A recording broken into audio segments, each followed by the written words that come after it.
একদিন এক অসহায় গরুর ওপর কয়েকটি মৌমাছি হঠাৎ আক্রমণ করে। অল্প সময়ের মধ্যেই গরুটির শরীর জখম হয়ে যায় এবং সে যন্ত্রণায় চিৎকার করতে থাকে।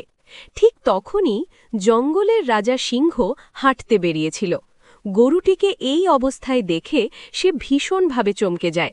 রাজা সঙ্গে সঙ্গে সব পশুদের খবর দেয় এবং গরুটিকে তার কাছে আনার আদেশ দেয়।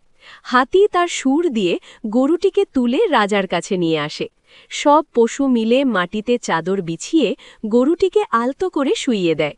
এরপর সবাই একসাথে তার ক্ষতস্থানে ব্যান্ডেজ বেঁধে চিকিৎসা করে। কয়েকদিনের মধ্যেই গরুটি সুস্থ হয়ে ওঠে এবং সবাই তাকে খুব ভালোবাসা দেয়। গরুটি সুস্থ হয়ে বাড়ি ফেরার পথে বুঝতে পারে না যে মৌমাছির বিষ তখনও কাজ করছে।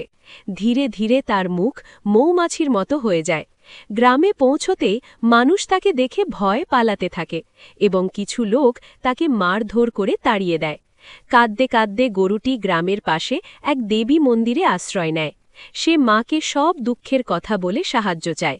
মা তার মমতা দেখিয়ে গরুটিকে সুস্থ করে দেন। কিন্তু যারা গরুটিকে মেরেছিল তাদের মুখ মৌমাছির মতো হয়ে যায়।